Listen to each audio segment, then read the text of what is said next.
in Matthew we've seen that the genealogy of Jesus and how Jesus was a true Israelite and how God deals with us in our past, and that we've seen that he's come from, he was a son of Abraham, a son of David, and he came from Abraham right through as the fulfillment of the prophecy to Abraham through the line of David, and he was born of a virgin, the fulfillment of the prophecy.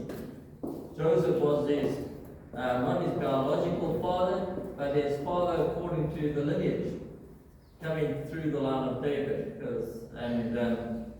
and how God deals with us, and we see that Jesus has come about as a fulfillment. But what about our attitudes towards Jesus? There are different attitudes. If we perceive, the way we perceive someone will affect the way our lives, how we see them, and how our attitudes toward them affects the way we perceive them. If we perceive someone as a good person and they're going to benefit us, and we will have a good attitude towards them. If we perceive someone as a bad person, generally we have a bad attitude towards them, isn't it? That's the way we view someone affects our attitudes towards them. And how do we see Jesus?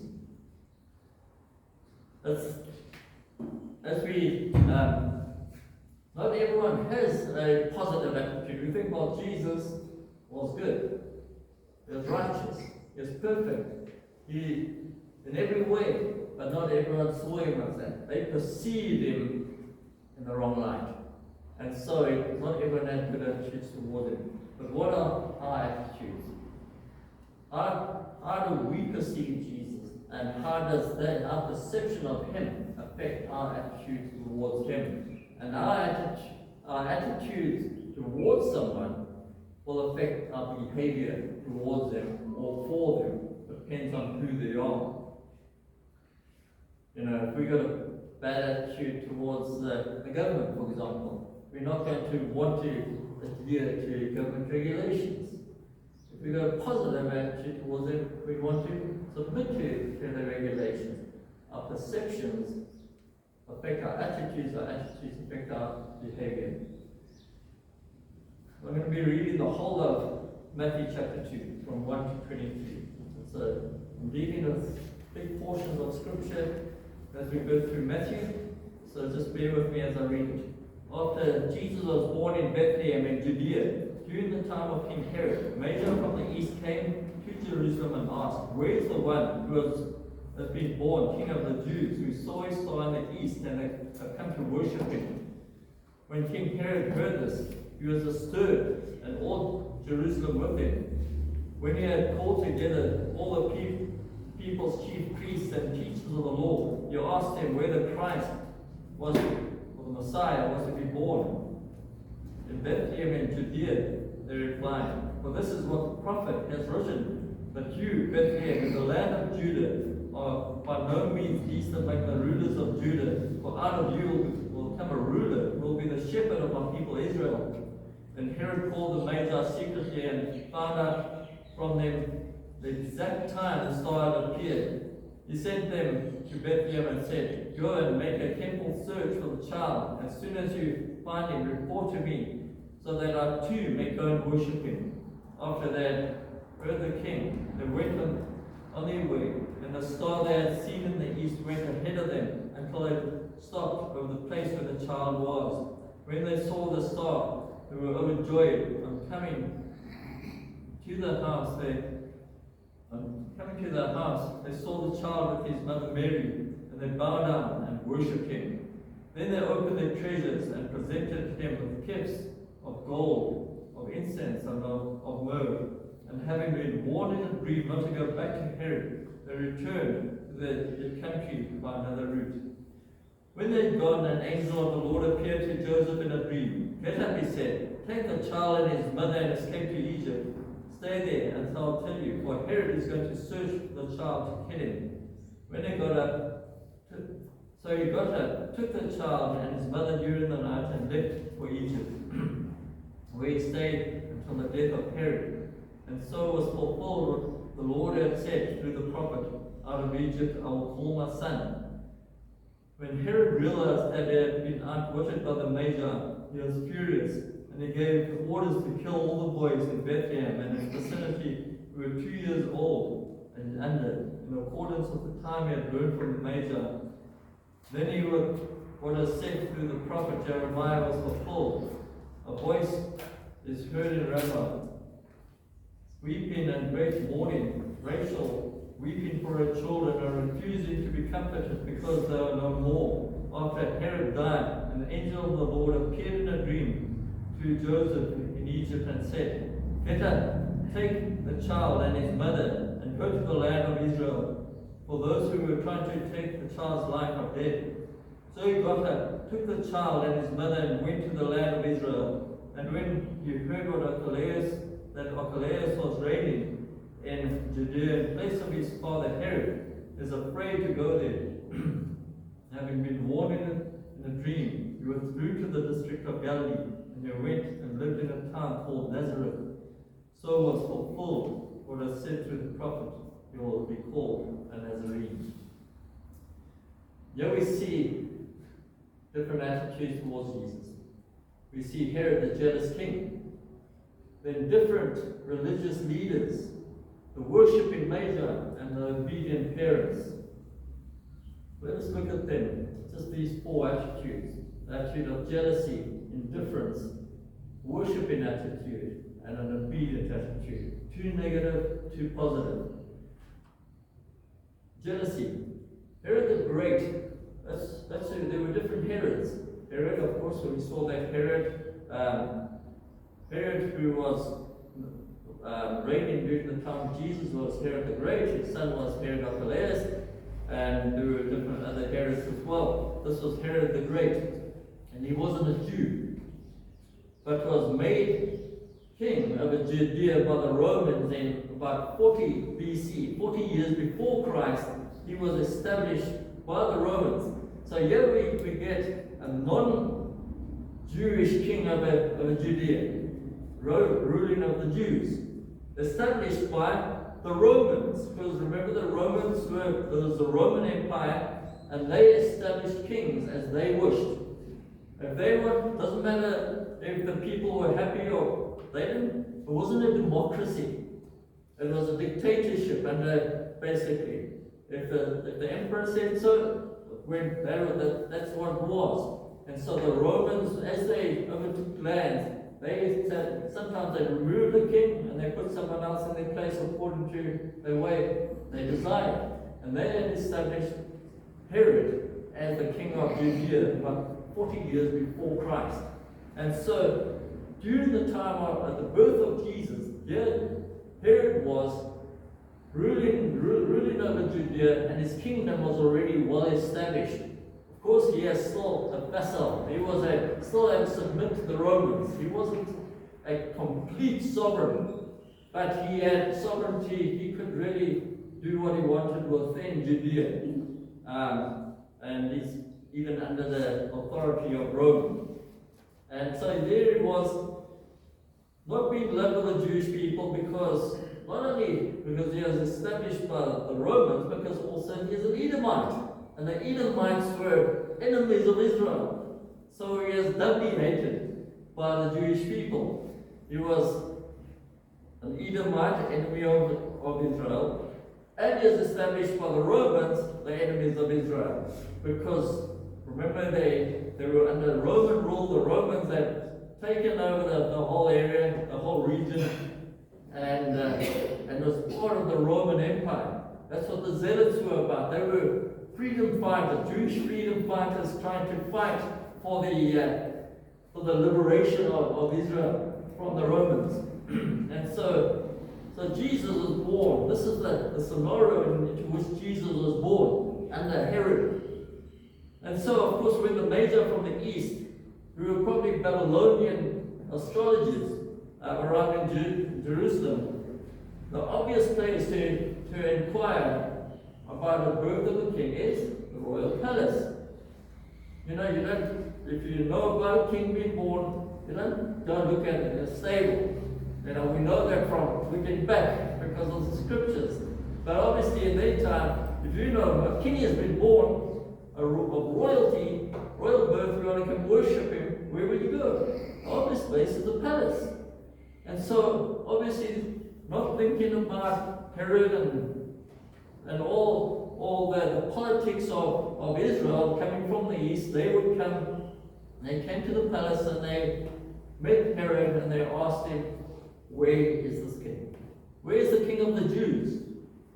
And he was born, the one born of the king, as the king of the Jews. We've come to worship him. So Herod was taken by surprise at such an announcement. No king is born in his house, in this palace. As a surprise to him. What? You come from the east, you know about someone born the king of the Jews. Not according to my knowledge. There's no one, if there's someone born king of the Jews, I'm the king of the Jews. And if someone's going to be born king of the Jews, it's going to be my son, and he'll be born in my palace. So obviously, just think of Herod's surprise. He was taken aback by this announcement. We've come to worship the king of the Jews. And he would have been threatened by this announcement. His kingdom was in jeopardy, and kings don't like the kingdom being threatened by another king. Even if it's a king coming after him. Because even if it wasn't him personally, of course, he'd want his son to be the king. Any royalty, even here in South Africa, there's a whole clash of the Zulu royal family. The Zulu king died. Now they're in court fighting over who's the next king and who's going to take over as the sovereign of the Zulu nation. So it doesn't matter who it is. If your kingdom is threatened, the king feels threatened, even if it is someone just been born, because that means his kingdom will come to an end if it's not part of his family, and another kingdom or another kingship in another family will start ruling. So it's a threat to Herod. Herod, not being a Jew, was obviously not educated regarding the prophecies of the Messiah. And then calling the chief priests and the teachers of the law to answer their question. Where is the Messiah to be born? Where was this king to be born? And of course the answer that they gave truly was in Bethlehem. And they quoted the scriptures. They quoted that you, Bethlehem, the land of Judah, of no means least among the rulers of Judah. For out of you will come a ruler who will be the shepherd of my people Israel. And after learning who the Messiah truly was, this would have worried Herod even more. Because they would have had the rulers, the chief priests, who would have been educated in them on who this Messiah was. He was the son of David. And David, anyone who knew David, knew that he was a great king. He was a powerful king. And he was a king who overthrew his enemies. He was a king who established his kingdom. And if this is a king who's coming in the line of David, it truly was a threat to Herod's kingdom.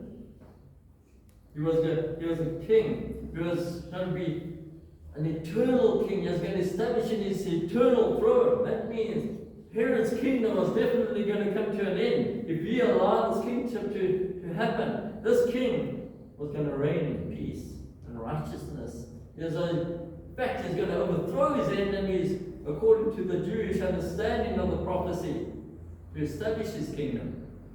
And this would have worried the king even more, King Herod. Herod's jealousy started playing out against Jesus in practical ways, deviously trying to find out how old Jesus would have been and where he would have been. Let's look at verse 7 and 8 again. Then Herod called the Magi secretly and found out from them the exact time the star had appeared. He sent him to Bethlehem and said, "Go and search carefully for the child. As soon as you find him, report to me so that I too may go and worship him." Herod had no intention of worshiping Jesus. He intended to kill him. He was finding out, he was fact-finding in a devious way He wanted to put an end to this threat. He was jealous of this new king. And this was playing out in practical ways. He intended to kill him. Verse 16, when Herod realized that he had been outwitted by the Magi, he was furious, and he gave orders to kill all the boys in Bethlehem and its vicinity who were 2 years old and under, in accordance with the time that he had heard from the Magi. In other words, Jesus, we always use, look at the Magi and what we call the 3 wise men. We know that the word 3, the Bible never talks about 3 wise men. It talks about the Magi from the east. That's it. Doesn't give us the quantity of how many there were. But we always put it in the nativity scene that we're worshiping the infant Jesus. According to the scripture here, it says that Jesus could have been up to 2 years old when they came. In accordance with the time given to Herod, Herod then went and slaughtered all the boys in Bethlehem 2 years old and under. In other words, it could have been to make sure that he killed Jesus. If he was 2 years old, if he was a bit younger than 2, and anyone under 2 would have been killed trying to annihilate this faith. The issue is here that jealousy had a very negative outworking, and it had a bad outworking on many people. There was a lot of distraction, there was weeping. Even the prophet Jeremiah said, a voice is heard in Ramah, weeping and great mourning, Rachel weeping for her children, refusing to be comforted because there are no more. It was prophesied that Herod would do that. Sometimes, in times of tragedy, we wonder that why God, even in his foresight of knowing a tragedy, he doesn't put an end to it. But he still allowed it to happen in fulfillment of the prophecy. What about us? What about us? Jealousy doesn't want to allow Jesus to rule over our lives. And sometimes we want to rule over our lives. We want to be the kings of our lives. We want to be the kings of our hearts. We want to be the master of our destiny. And when Jesus comes along, he says, as Spencer said, he doesn't want to be in the passenger seat. He wants to be in the driving seat. He wants to be the ruler. He wants to be the sovereign. He wants to be the king. And that threatens us. We threaten because we say, if I make Jesus king of my life, I have to give up my kingship. I have to give up my ambitions. I have to give up what I want to let him have his way in my life. I have to give up all my personal preferences to take on his preferences. I have to give up what is not in accordance with his will to take on his will. I have to die to myself that he might live in me. And sometimes that's painful. It's humbling. It's humbling for a king, for Herod to acknowledge. It would have been absolutely humbling for Herod to acknowledge Jesus as the king. Because I would have said, I have to be dethroned. And that's humility. That's in fact, it's not only humility. It can be humiliating for a king to do that. For that to happen to a king, to be dethroned. And sometimes it takes humility for us to dethrone ourselves and put Jesus on the throne and allow him to take his kingship and his rulership over our lives. And so we sometimes can be jealous of him. Say, oh Lord, that's mine. That's mine. You don't get attached what's mine. And Jesus said, but I died for all of you. The whole of you. It's not actually yours. Nothing belongs to you. When you give your heart to Jesus, you give everything. The whole of us, everything. And he wants rulership over our lives. And jealousy can lead to devastating things. We can do bad things because we're jealous. Sometimes, don't you see people being jealous of something and they actually say horrible things about them? They actually do horrible things to them. And jealousy in our lives can really be destructive. Destructive to ourselves, destructive to others. And God wants us to dethrone that jealousy of him and let him rule, that we'll have productive, wholesome, full lives that he intends us to have when he's on the throne. What about indifference? I'll just briefly touch on indifference. The religious leaders were a mere few kilometers away from the Messiah and didn't even know it. They were going about their business and their religious lives. They didn't even know it. Surely the inquiry of a Magi regarding the Messiah would have aroused their curiosity. This is the Messiah they've been waiting for so many years. And there was absolutely no sign of them being interested even in going those few kilometers to have a look. They've been waiting. They were so stuck in a rush in their religiosity. When Jesus turned up, they didn't even recognize him. They paid no attention to him. And we know that throughout his life. They were the biggest opposition of him. Not the sinners, not the prostitutes and the tax collectors. These people, the religious people, they were indifferent. They couldn't care. We've got a religion. Let us just do a religion. And so often an indifferent attitude towards Jesus can cause us to miss him and his wonders even when he's close at hand. Sometimes are we indifferent towards Jesus? Do we continue our life, including our religious life, as normal without allowing the presence of Jesus to change us, to live the most amazing life that he intends us to live? Why? Because we're so busy just in our normal rut, in our religion. I'm a Christian. And Jesus wants to lead us into a different way of life, in some way or another, to lead us to do something else, to lead us into a new level of righteousness, a new level of prayer, and we're missing. Why? Because we're happy where we are, we're indifferent to what he wants. We're not opposed to it, we're not for it either, it's just indifferent. I don't care.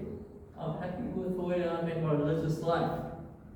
And Jesus wants us always to seek after him in a deeper way. The worshipful attitude. The Magi traveled from the east.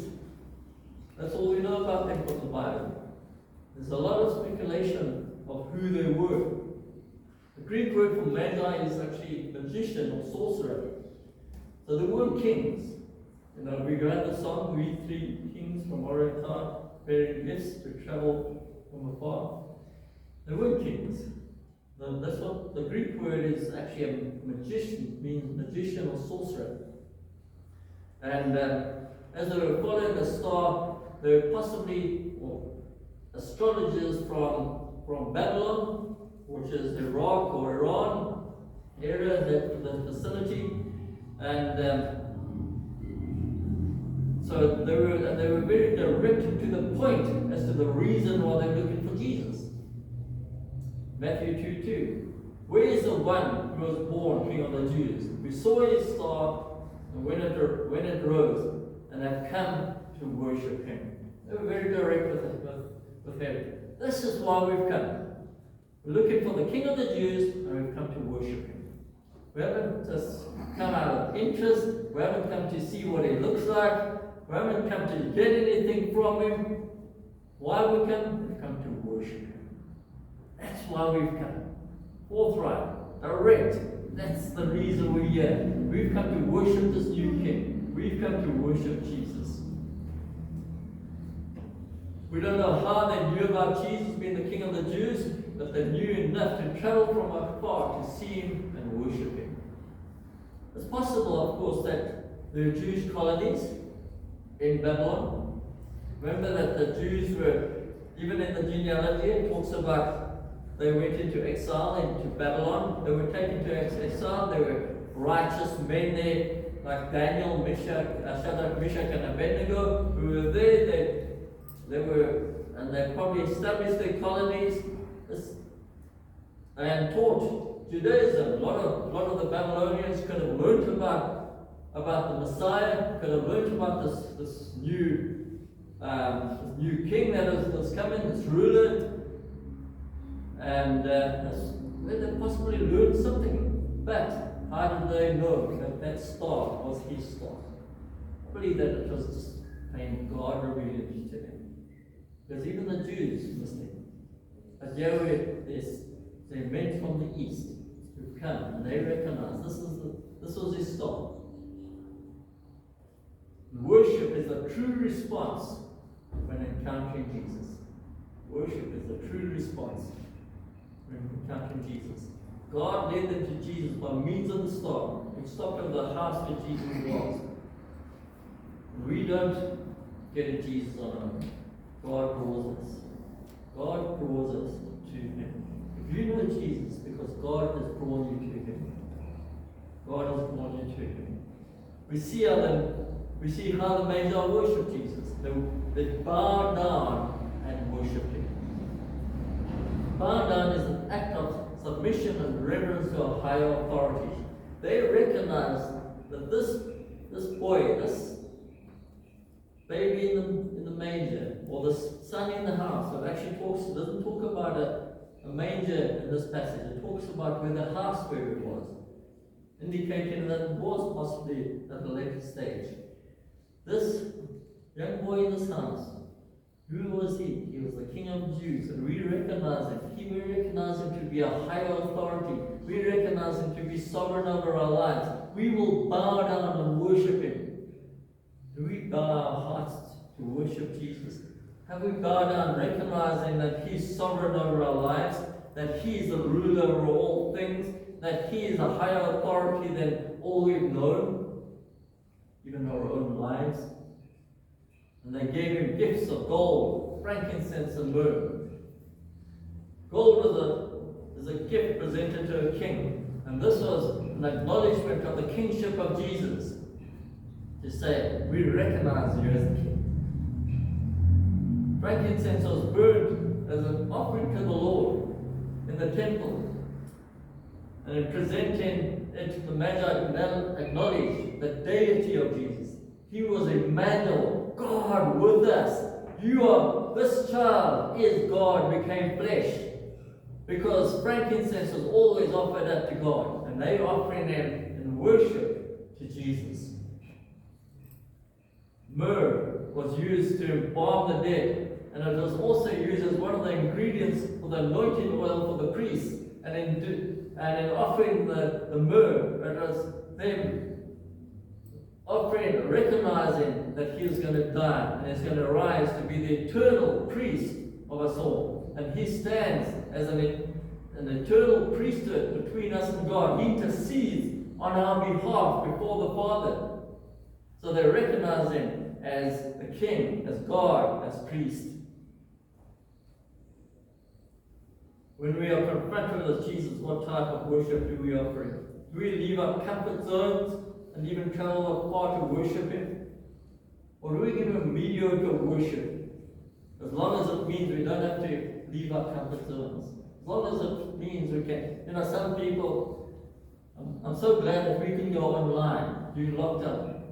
Some people have got so comfortable watching services online, they don't want to go back to church.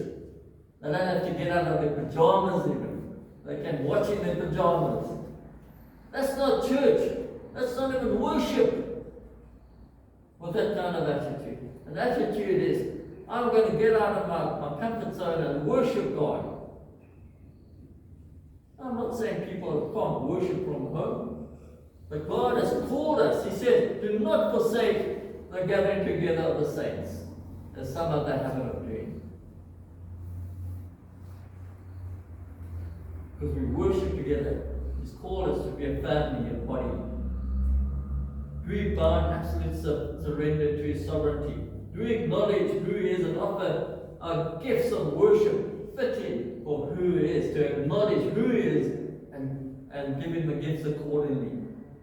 What kind of worship do we offer our Lord?